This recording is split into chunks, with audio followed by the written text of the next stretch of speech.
Hello, and welcome to our July Planner Essentials Kit instructions. We hope you enjoy our very first instructional video. Let us know if you'd like more.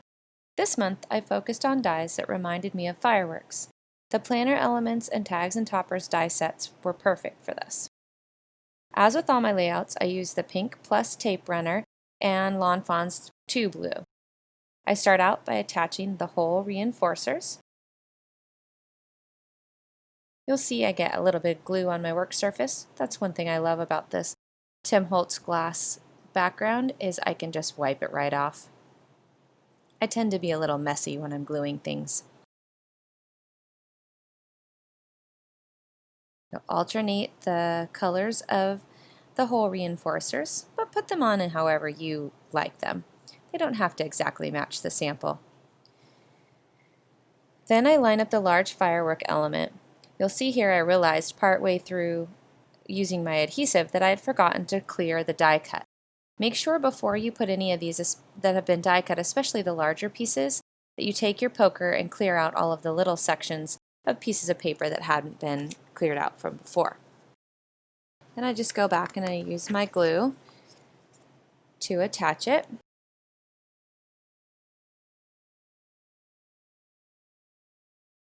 And line it up with the left side of the page. You'll want to kind of center it on the page, leaving a little space at the top and a little on the bottom, close to that where the hole reinforcers are. Double check that your L and your U have been separated on the die cut. Mine had not been, so I just trimmed it really quickly. And then comes the little white tag. Now I use the top corner of the background page and that little banner stamp to center my tag, pretty much halfway in between that little space there between the stamp and the top corner. Stick it down, use my tube glue to attach the word, and then I just sort of centered it over the top of the tag. You can put yours however you like it. Remember, when people are looking at these kits, they won't see mine next to yours. They'll just see yours and know you're amazing. So it's okay if you vary a little bit. You'll see that my first attempt at the kit does come out just slightly different than my instructional video as well, so even I don't get them perfectly the same every time. We'll attach the blue stars to the top of the tag, and I just use the hole and then the top edge of that tag to line it up. And then it's time to attach that tag. I try to use the fireworks, kind of cover the part that makes them look a little more floral, because I do think they're originally flowers. But I try to cover that part up and then also leave just a little bit of space from the edge of the Kraft colored background and the tag, and then a little bit of space between the blue stars and that stamp that I used to align the July with up at the top of the page.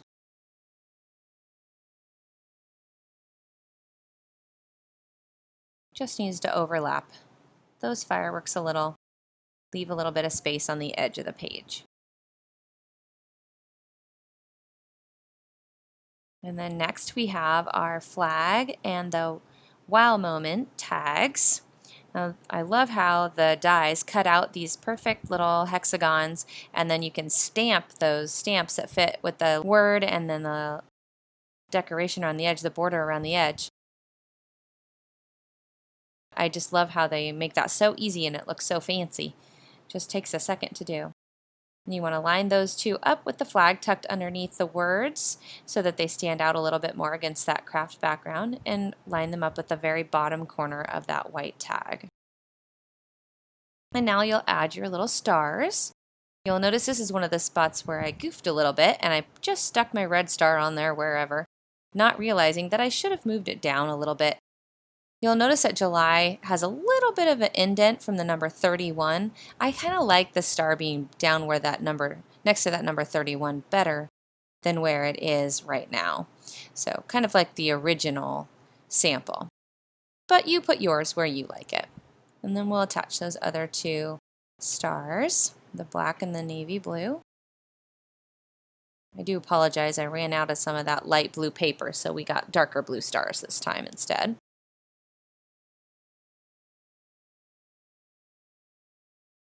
And then that brings us to the end of the first page. We'll set that aside and we'll work on our second page. The Inspire page was one that I wanted to do a little bit more in Kraft black and white so that you could add your own 4th of July embellishments or not, in case you are someone who celebrates different holidays. And then also to use these larger planner elements that came with the Planner Elements dies. Because I just think this little one here that reminds me of a postage stamp, like what you'd get from when you peel a postage stamp off the paper and it leaves behind that little sticker around the edge. That's what that kind of reminds me of. But then also having the sharp edges on it reminded me of a firework as well. So I wanted to be able to use that on a page. This time I went ahead and backed the photo frame to help the word photo stand out a little bit more and to cover up the edges of the postage stamp frame so it would hide that in behind that white backing. Now, of course, if you're sticking a photo that fits inside that frame, takes up the space, then you don't necessarily need this white cardstock piece. Or you could also, alternatively, you could cut the die cut, the postage stamp die cut, and remove the part that would be hidden, and then you could use it on another page as well. So those are some options that you have. But to make it fast and easy, you would just attach your photo frame to the little cardstock backing of the same size, and then you can lay that on top of the postage stamp element. You're going to be, ultimately, you're going to be lining this photo frame up in between those two stamps that are already on your page. And the element is going to line up with a little bit of space left over between it and the edge of the page. But you want to make sure that you don't take it down too far, otherwise it will poke out the bottom of your frame and it'll cover up your stamp.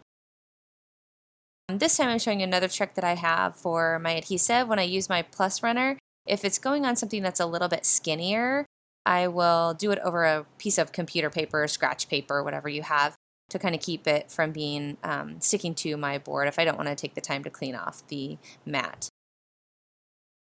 For the skinnier sections, I use the glue tube because it was just a little bit easier and I don't waste my plus runner. I use those so often and go through so many of them that I wanted to be conservative. Once you have the postage stamp laid down, now it's time to attach the photo frame. I was just double checking this firework ring's placement as I set that up there so I could see where I'm lining up my photo. But as you can see, that photo frame fits perfectly in between those two stamps. The bottom right corner and the top left corner should align with the edges of the stamps that are on your page. Press that down.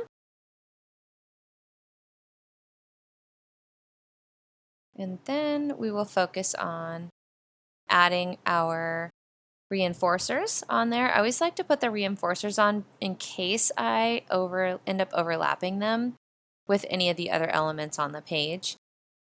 And we just alternated black and Kraft firebursts. I thought those also kind of looked like fireworks.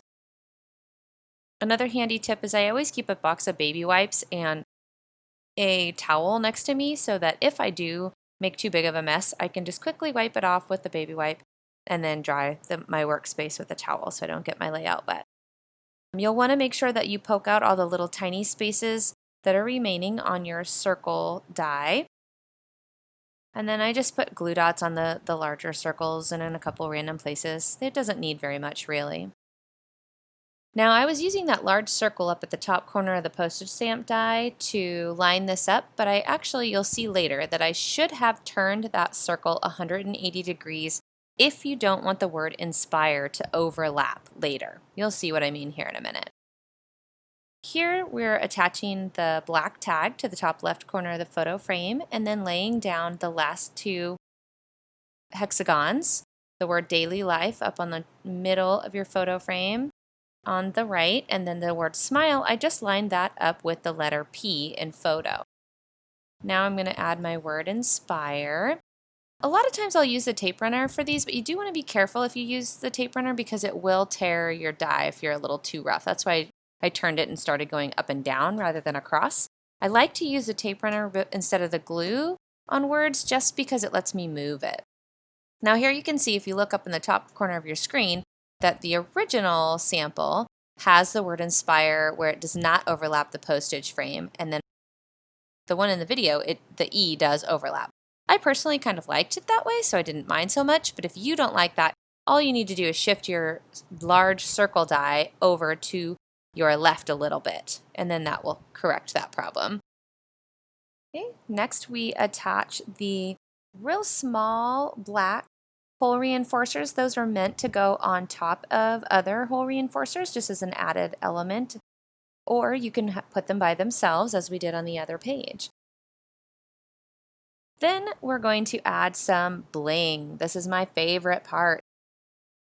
You can use any glitter pens that you have. I prefer the Fawn glitter tube because it's just really easy. It's got a pen tip on it, and it adds just a really subtle shine.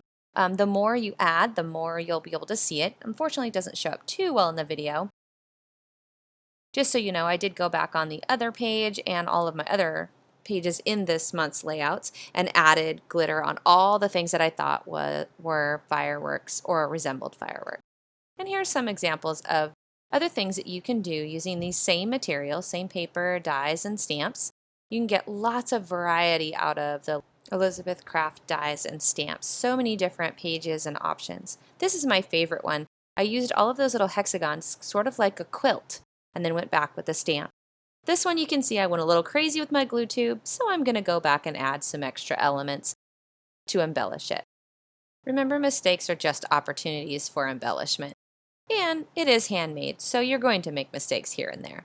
You could also cover up some of the glue with photos, which is something I may do too, depending on what photos I get for these layouts. And then here's our last one that we have for this time. Thank you so much for joining us. You can pick up your July Planner Essentials Kit while they last at our brick and mortar store, Whimsy's Scrapbook Studio, located in Beaverton, Oregon. We also carry all the supplies used in today's video and have a completed sample of the kit available for you to see in person. Visit us online at www.whimsysbs.com for up-to-date store hours and a map to our location. You can also connect to our social media accounts on Instagram and Facebook, as well as sign up for our newsletter. Finally, please like and subscribe if you'd like to see more instructional videos. Have a great day and keep paper crafting.